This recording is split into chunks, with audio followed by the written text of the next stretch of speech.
2025년도 4월 20일 부활절 주일 오전 예배.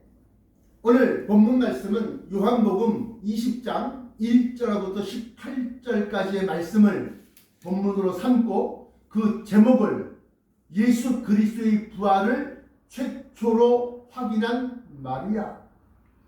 예수 그리스도의 부활을 최초로 확인한 마리아. 서브타이틀 부제로서는 처음 무덤에 찾아간 사람들. 서론. 막달라 마리아는 어떻게 무덤이 비었는지 알게 되었을까? 요한복음 20장 1절에 나와 있는 말씀입니다. 안식 후 첫날, 그러니까 토요일, 토요일 다음날, 일요일이 되는 거죠. 첫날 이른 아침에 아직 어두울 때에 막달라 마리아가 무덤에 와서 돌이 무덤에서 옮겨간 것을 보고, 그 서론 막달라 마리아가 무덤이 비어있는 것을 알게 된 것의 첫 번째, 그 예비한 향품을 부장하러 무덤에 간 여인들. 누가복음 24장 1절부터 2절까지 말씀 보시면 안식 후 첫날 새벽에 여자들이 그 예비한 향품을 가지고 무덤에 들어가서 돌이 무덤에서 굴려 옮기운 것을 보고 들어가니 주 예수의 시체가 베지 아니하더라. 그러니까 막달라 마리아 한 사람만 간 것이 아니야. 여러 사람, 여러 여자들이 함께 부장품을, 왜? 죽자마자 금요일날 돌아가시자마자 서둘러서 장사를 지내려고, 그러면 세마포 옷을 입혀갖고 수의를 입혀서 누이긴 누였는데 그냥 그렇게만 누이면 안 되고 옆에 향품을 집어넣어야 돼. 향품을. 그 지역이 팔레스타인 지역이라 날씨가 더운 지역입니다. 금세 상합니다. 시체가. 그것은 우리가 마르다와 마리아의 오라버니 나사로를 보고 알 수 있습니다. 마르다에게 돈을 굴려 옮겨놓으라 그랬더니만 죽은 지 나흘이나 되면 벌써 냄새가 나나이다. 성경에. 그러니까 빨리 상하고 빨리 시체 썩으니까 그 안에다가 모량이라든가 이런 거 갖다 집어넣어서 향기를 갖다 중화시키고 그 시체성 냄새가 나지 않게끔 그렇게 만든다. 그래서 그걸 새벽에 간 거야. 새벽에. 또 낮에 흔할 때 뭐 뜨거울 때가 아니라 아주 선선할 때 그렇게 간 거예요. 여러 여자들이. 그러면 이 여자들은 누구인가? 이 여자들은 막달라 마리아와 요한나와 야고보의 모친 마리아라. 또 저희와 함께한 다른 여자들도 이것을 사도들에게 고하니라. 누가복음 24장 10절에.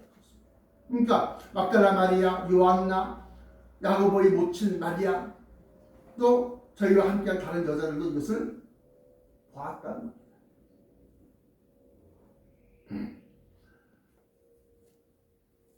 막달라 마리아는 어떻게 빈 무덤인 것을 알았는가?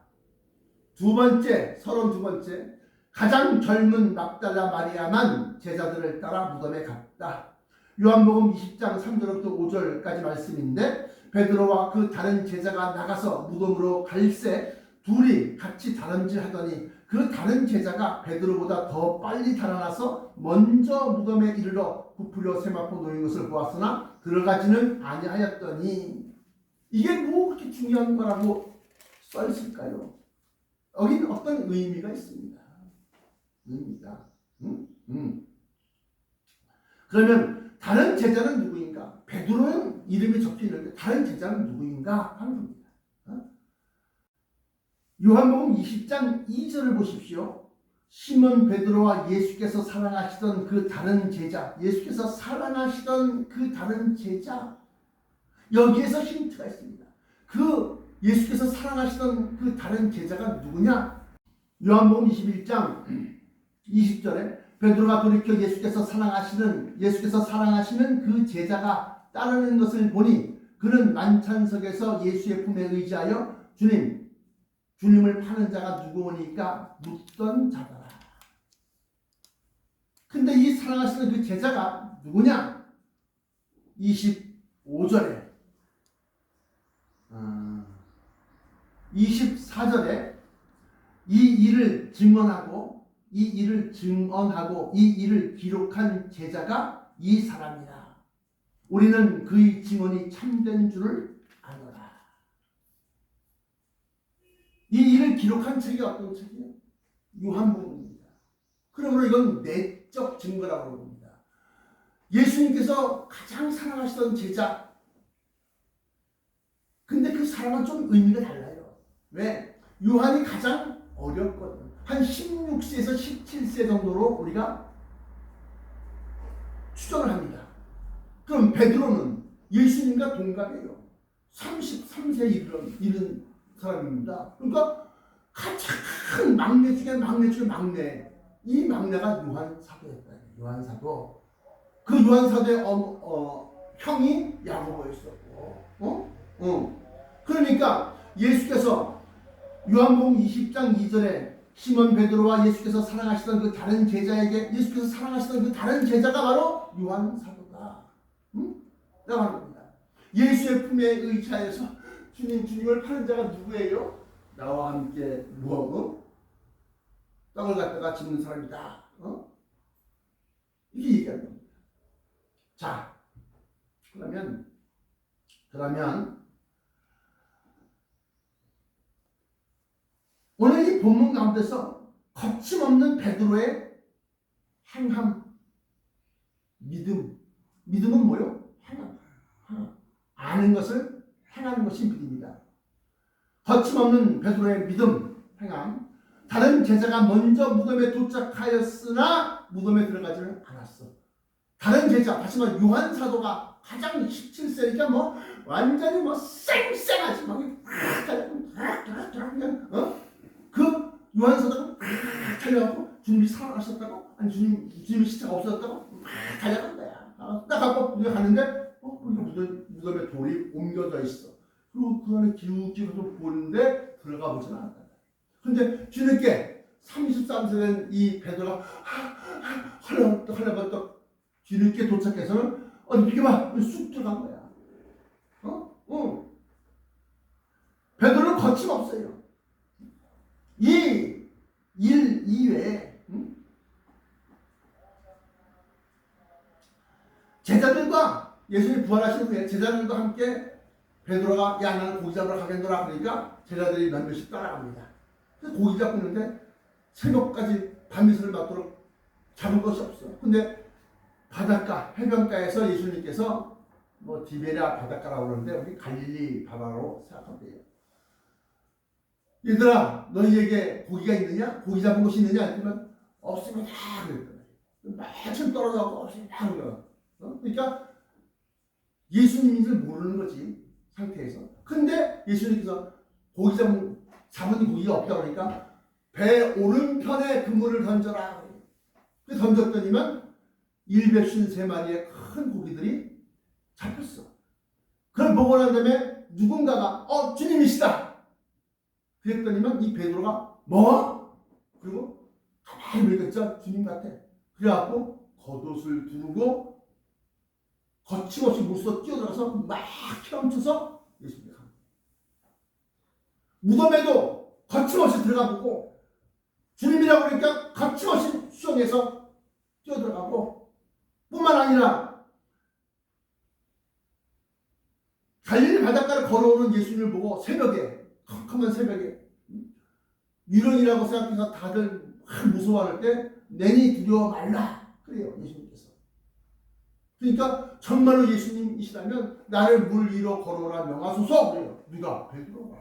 그러니까 예수님이 왜 걸어와라 그랬더니 이 베드로가 선뜻 또 두려움없이 배에서 내려가고 물 위를 걸어가는 거야. 걸어가는데 가만히 생각해보니까 내가 지금 뭘 하고 있지? 물 위를 걸어. 그걸 깨달은 순간 빠져들어가는 거야. 예수님께서 달려와서 그 손을 잡아 이렇게 세우시고 믿음이 적은 자여 왜 의심하였느냐. 베드로는 실수가 많지만 믿음의 행함에 있어서는 거침없었다라고 하는 겁니다. 그러면 본론입니다. 본론. 그러면 베드로도 있었고 사랑하시는 제자 요한 사도도 있었는데 왜 막달라 마리아에게 부활하신 모습을 나타내셨나? 그냥 우연이 된 거 아니에요? 우연이라는 건 없습니다. 요한복음 20장 16절에 예수께서 마리아야 하시거늘 마리아가 돌이켜 히브리 말로 라보니요 하니 이는 선생님이다. 다시 말하면 예수님께서 마리아라는 이름을 부르시면서 자기를 나타낸 겁니다. 의도적으로 마리아야. 그러면 왜 그렇게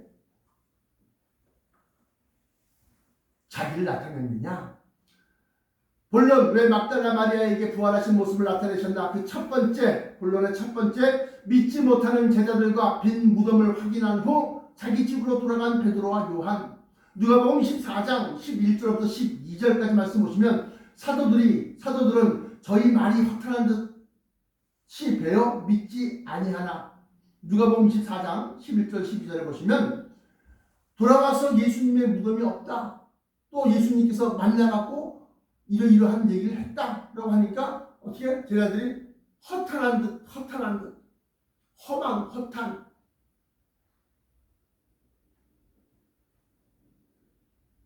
믿어지지 않는 거예요. 그럴 리가 있어?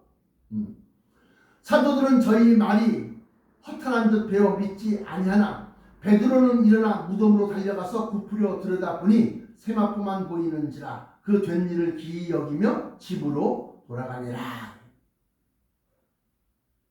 집으로 돌아갔다는 겁니다. 이것을 보면서 전체 제자들의 믿음 상태가 쉬이 의심하고 더디 믿는 제자들. 제자들의 믿음 상태가 그런 상태다. 그러니까 그들에게 나타내지 아니하셨다.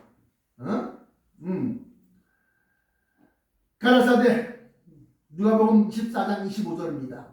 누가복음 24장 25절. 엠마오로 가는 두 제자에게 글로바라 하는 그 제자에게 얘기를 하는 겁니다. 가라사대 미련하고 선자들의 말한 모든 것을 마음에 더디 믿는 자들이요. 허탄하게 의심하고 에이 안돼 그거 아닐 거야. 그리고 또 더디 믿어. 예수님이 함께 길과 동행하면서 그들에게 야 너희가 서로 길을 가면서 주고받고 하는 얘기가 뭐냐 그랬더니 그들이 멈춰서가고 당신이 지금 우리와 같이 예루살렘에서 엠마 쪽으로 걸어 나오는데 어찌 혼자만 예루살렘에서 이루어진 일을 모릅니까? 그러면서 예수 선생님, 예수 선지자에 대한 얘기를 한 겁니다. 우리는 그가 우리를 구원할 선자인 줄 알았다. 그러면서 그가 이렇게 하고 십자가 못 박혀 죽으셨다. 얘기하는 거예요. 그러니까 예수님께서 그들에게 대답하시는 말이 가라사대 미련하고 선자들의 말한 모든 것을 마음에 더디 믿는 자들이요. 그가 그러한 고난을 받고 다시 살아나야 될 것이 아니냐. 라고 하는 것을 갖다가 누가복음 24장에 그걸 알려주십니다. 25절, 26절 참조하시고 또 그것만이 아닙니다.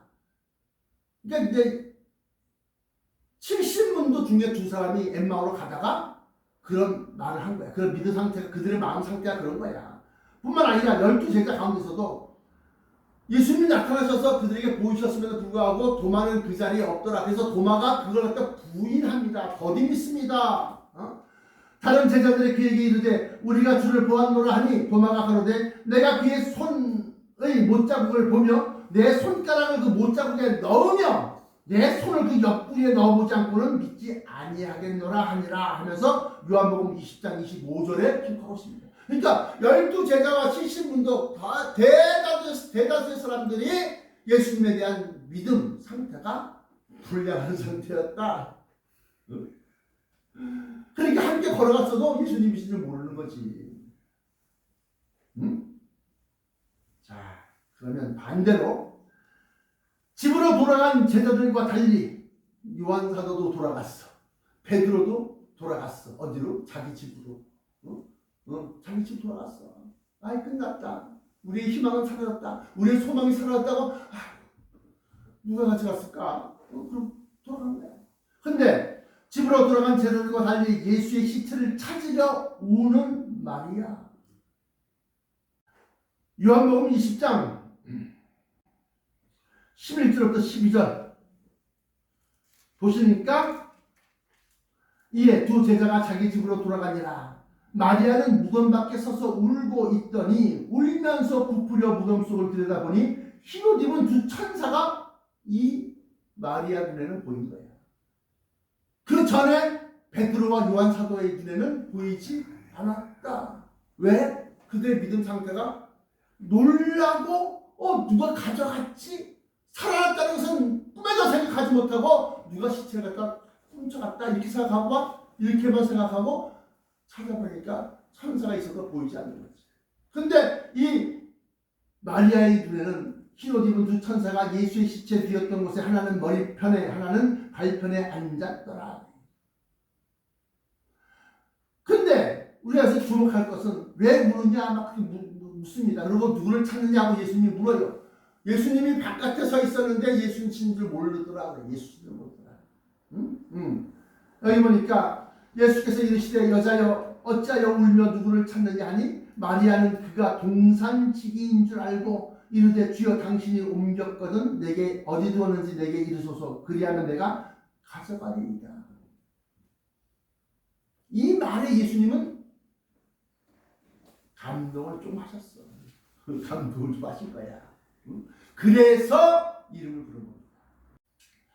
그랬을 때 마리아라는 이름을 부르시면서 의도적으로 나타내셨다. 성경을 가만히 읽어보시면 예수께서 이렇게 얘기합니다. 여자여 어찌하여 울며 누구를 찾느냐? 몰라서 묻겠습니까? 마리아가 지금 울면서 막 읽어보고 마리아야 나 여기 있어 얘기해 주면 되는데 그냥 얘기한 거예요. 이렇게 어찌하여 울며 누구를 찾느냐 그랬더니만 이 마리아가 하는 말이 동산지기인 줄 알고 이르되 주여 당신이 옮겼거든 어디에 두었는지 내게 이르소서 그리하면 내가 가져가리이다. 그렇게 대답을 하니까 예수께서 마리아야 하시거나고 부른 거야. 마리아야 부른 거야. 그 말 들으면서 마리아는 모르겠어? 늘상 그 듣던 음성이 친근한 음성이 마리아야 부르는데 깨달은 거지. 응?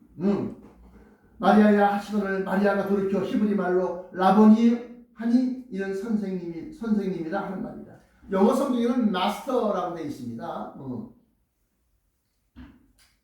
자 그러면 왜 예수님께서 마리아에게 자기가 부활하신 그 모습, 부활한 몸을 처음으로 나타내었을까? 그리고 또 예수님은 마리아에게 뻔히 알면서 어찌하여 울며 누구를 찾느냐? 뻔히 알면서도 왜 물으셨을까? 예수님께서 이렇게 얘기합니다. 17절에 예수께서 이르시되 나를 만지지 말라 또는 다른 성경에서 나를 붙들지 말라 내가 아직 아버지께로 올라가지 아니하였노라. 다시 말하면 아직 내가 신성화되고 있는 순간이야. 다시 말하면 부활체로서 완전히 변화되어져 가고 있는 진행되어져 가고 있는 상황이야. ing 진행형. 그런데 덥석 만지면 뭐야? 세속적인 확 만지면 어떻게? 시작이 있어. 그러니까 어떻게? 나를 만지지 말라. 나를 붙들지 말라. 그러니까 반가움에 확 덤벼들까봐 여자여 어찌하여 울며 누구를 찾느냐고 물은 거예요. 결론. 부활하신 예수 그리스도를 먼저 만난 것이 왜 중요하냐? 먼저 만났고 뒤에 만났고 이게 왜 중요하냐? 고린도전서 15장 21절부터 24절에 보시면 그러나 각각 자기 차례대로 되리니 먼저 본 것이 이렇게 중요한 거예요. 먼저는 첫 열매인 그리스도요 그 다음에는 그리스도 강림하실 때 그에게 붙은 자요 그 후에는 나중이니 저가 모든 정사와 모든 권세와 능력을 멸하시고 나라를 아버지 하나님께 바칠 때라. 가장 중요할 때 이렇게 딱 가는 거예요. 구원도 차례대로 구원. 구원받는다고 다 같은 구원이 아닌데 차례대로 구원을 받는 거예요. 그럼 들림받는 사람들, 변화치 있는 사람들하고 들림받지 못하고 남아있는 사람들 그렇게 크게는 그렇게 구분을 하는데 올리움, 들림받는 사람들, 승천하는 사람들도 또 나뉘어집니다. 뭐요? 결단코 앞서지 못하리라. 이것은 뭐요? 죽은 자의 부활이 먼저야. 죽은 자의 부활이 먼저. 우리 최 목사님 먼저 부활을 하시는 거예요. 죽은 자의 부활이 먼저고 그 다음에 살아있는 자도 변화차를 입고 저들과 함께 들리면서 올라가. 차례다, 차례. 순서대로. 먼저가 있고 나중에 있고 구원도 차례대로. 그러면 심판과 멸망도 차례대로 이루어지는 겁니다. 맨 나중에 멸망받을 원수는 사망이다. 맨 나중에 먼저 심판받는 자, 먼저 구원받는 자, 먼저 예수 그리스도를 만난 것. 왜 중요하냐? 순서대로 가겠다는 것입니다. 부활하신 예수 그리스도를 먼저 만난 것이 왜 중요한가? 결론에서 첫 번째, 예수 그리스도를 사랑하는 자에게 나타내신다. 예수님은 아무에게나가 아니라 자기를 사랑하는 자. 그래서 막달라 마리아가 동산직인 줄 알고 주여 당신이 가져갔거든 내게 어디다 두었는지 내게 이르소서 그리하면 내가 가져가리이다 라는 그 말은 예수 그리스도를 사랑한다는 겁니다.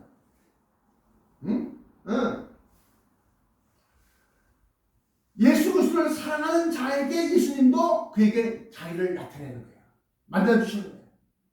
요한복음 14장 21절 나의 계명을 가지고 지키는 자라야 나를 사랑하는 자니 나를 사랑하는 자는 내 아버지께 사랑을 받을 것이요 나도 그를 사랑하여 그에게 나를 나타냅니다. 요한복음 14장 21절 나도 그를 사랑하여 그에게 나를 나타냅니다. 아니 2000년 전에 예수님이 돌아가셨는데 그 다음엔 공중 강림 하실 때나 만나지 언제 만나요? 중요합니다. 나를 나타내신다는 것은 말씀이신 예수 그리스도, 진리를 알게 하신다는 것이다. 아무나 밤샌다고 무슨 천국의 비밀이 툭툭툭 막 쏟아지는 게 아니라는 거예요. 사랑해야 돼. 그 사랑은 말씀이 육신이 되어 우리 가운데 거하시며 우리가 그 영광을 보니 아버지의 독생자의 영광이요 은혜와 진리가 충만하더라. 요한복음 1장 14절. 다시 말하면 예수님이 자기를 나타내신다라고 할 때는 인간의 몸인 예수님을 나타내는 것도 있겠지만 좀 더 정확하게 깊게 보면 말씀이신 예수 그리스도, 말씀이 변하여 육신이 되었다 그랬는데 그 말씀을 우리에게 나타낸다는 겁니다. 근데 그 말씀은 하나님의 말씀, 로고스를 얘기하는 것이다 라고 하는 겁니다. 이걸 나타내는 것을 왜 중요하냐? 그걸 알아야지만이 절차와 순서를 알고 일정을 아는 거야. 일정을 아는 거야. 일정을 모르면 어때요? 일정을 알면 준비하고 예배하고, 일정을 모르면 온다고 하긴 했는데 글쎄 오늘인가 내일인가 이렇게 되는 거예요. 근데 알면 준비하는 거야. 예배할 수 있어. 그래서 내가 여러분들에게 딱 얘기해요. 큰 환란이다. 환란으로 즉시 해가 어두워지면 그 대목에서 뭐요? 우리는 예수님은 큰 환란, 핵전쟁 이후에 오시는 거다라는 걸 갖다 우리가 알 수 있어요. 근데 그럼 핵전쟁 언제 지금 돌아가는 상황을 봐서 야 쏜다 핵버튼을 만짝만짝거리고 뭐 이런 것들이 쓱쓱 하면 이거 봐라 이게 시작되는구나. 그 감을 잡을 수 있다는 거예요. 감을 잡을 수 있어. 감. 그래서 나를 나타낸다. 막달라 마리아에게 예수님은 마리아야 부르시면서 자기를 나타냈어요. 그것은 몸을 본 것, 육체의 모습을 본 것으로 끝나지 아니하고 우리에게는 말씀이신 예수 그리스도이시기 때문에 그 말씀을 나타낸다고 하는 겁니다. 근데 그 말씀은 일반적인 말씀이 아니야. 요한복음 안에 이렇게 주직이 있는 게 그 속에 감추어져 있는 천국의 비밀. The mystery of heaven, kingdom of God. 하나님의 왕국의 비밀 또는 heaven, 하늘나라의 미스터리 같다고 얘기해요. 그걸 알아야지만이 저 미스터리야. 그리고 나만 떨어져 나가 있는 사람하고 그 미스터리가 이게 이런 뜻이었구나라고 아는 차는 뭐요? 다른 거야. 다른 거. 믿음의 질이 다른 겁니다. 질이. 결론, 부활하신 예수 그리스도를 먼저 만난 것이 왜 중요한가? 두 번째, 결론의 두 번째, 끝입니다. 두 번째, 천국은 평화의 세계이면서 질서와 계급 사회입니다. 평화로워. 다툼이 없고 시기 없고 질투가 없고 평화로운 세계야. 하나님의 나라, 헤븐, 천국은 평화의 세계이면서 동시에 질서와 계급의 사회이다. 제네시스 창세기 1장 2절에 보시면 땅이 혼돈하고 공허하며 흑암의 깊음 위에 있고 하나님의 신은 수면 위에 운행하십니다. 혼돈, 카오스에서 우주, 코스모스로 변화돼 가는 거예요. 하나님의 뜻과 하나님의 의지가 질서의 하나님, 순서대로 차례대로 먼저와 나중과 구분되는 하나님. 그래서 창조의 순서를 보시면 첫 번째 빛이 있으라 하심에 빛이 있었고 빛을 낮이라 칭하고 어둠을 밤이라 칭하라. 이게 첫째 날이에요. 두 번째, 궁창, 하늘. 궁창이 있으라 하시고 궁창 위에 있는 물과 궁창 아래에 있는 물로 나뉘시고 이걸 둘째 날이에요. 쭉 나가고 수목과 나무와 수풀과 그다음에 동식물 쫙 얘기하고 맨 마지막에 하나님의 형상대로 사람을 창조하시되 남자와 여자를 창조하시니 이것이 여섯째 날이다. 그러면서 뭐요? 우주가 만들어지는 거예요. 코스모스가 질서가 잡혀져 나가는 거야. 질서가. 이 세계 우주의 그 질서가 잡혀서 나가는 거예요. 질서가. 일곱째 날은 할 일이 없어? 쉬셨다. 안식하십니다. 일곱째 날에 안식하십니다. 이 일곱째 날은 뭐요? 잘 보세요. 6일째부터 7일까지 이게 6에서부터 시작해서 7일까지가 딱 완전하게 하나가 돼서 뭐요? 일곱째 날, 일곱째 히브리 말하면 욤.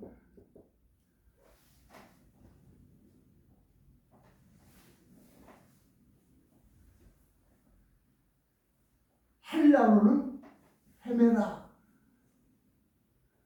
영어로는 day 또는 age. 그래서 히브리 말로 욤 할 때 이 욤은 날이라고 하는 말도 있지만 어디서부터 어디까지의 기간을 얘기해요.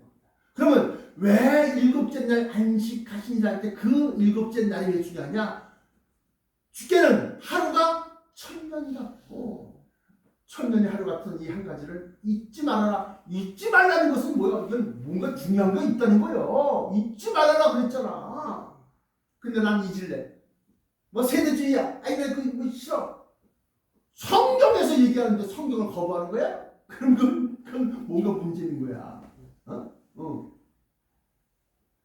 베드로후서에 보면 그렇게 하고 있어요.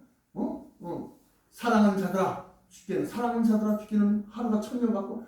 근데 그 7째 날에 그게 뭐냐? 바로 밀레니엄 킹덤, 더 밀레니엄 천년 왕국이라는 얘기입니다.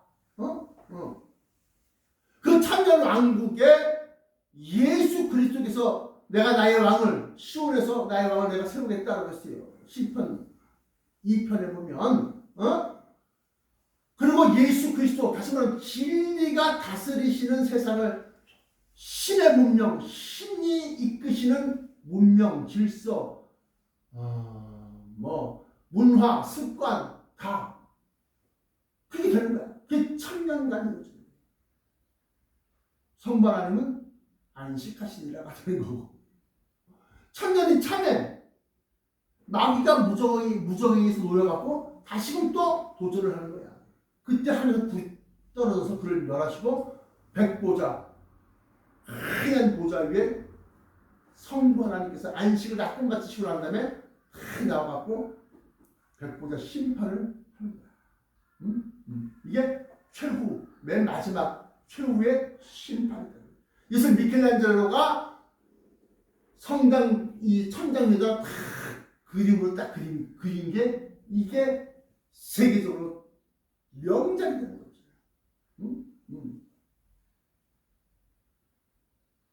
결론적으로 천년 왕국은 질서의 세계다. 천년 왕국은 그 코스모스가 카오스에서 코스모스로 변화되는 그 과정 중에 맨 끝에 일어날 완전한 계급의 사회다.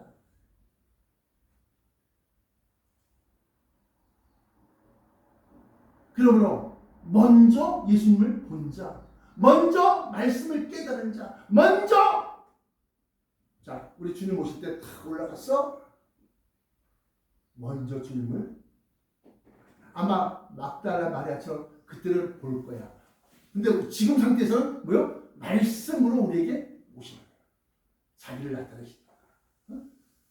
그러니까 그걸 통해서 우리는 주님의 나라, 주님의 세계, 더 밀레니엄 킹덤에서 어떻게 질서에 맞춰서 먼저 된 자가 되고 나중 된 자가 되지 말아야 되는 거야. 성경에서는 먼저 된 자가 나중 되고 나중 된 자가 먼저 된다. 난 먼저 나중 이게 뭐 중요한 겁니까? 그냥 깨달으면 됐지. 아니다라고 하는 거야. 뭐가 아니냐? 질서의 세계에서는 뭐요? 그래서 하나님은 맞이는 내 것이다. 첫 열매는 하나님께 바치는 거예요. 하나님께 속한 거예요. 그러므로 우리가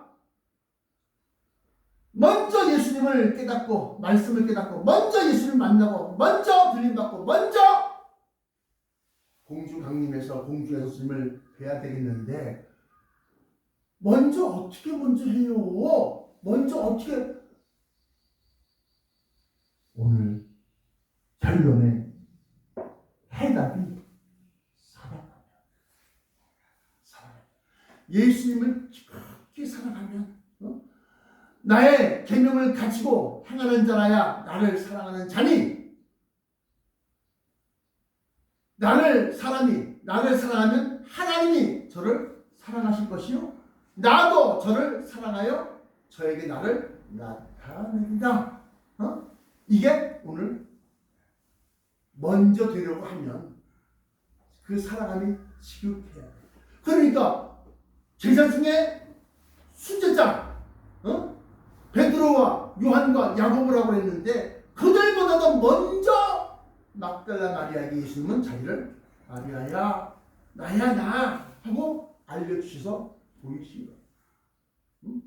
그러므로 체계적으로는 어떻게 될지 모르지만 가장 먼저 나타난 가장 먼저 부활하신 모습을 만난 막달라 마리아는 그 어느 누구보다도 제자들 베드로, 요한, 야고보 그 누구보다도 예수님을 심각히 사랑해야 합니다. 기도하시겠습니다. 사랑의 아버지 하나님 감사합니다. 오늘 말씀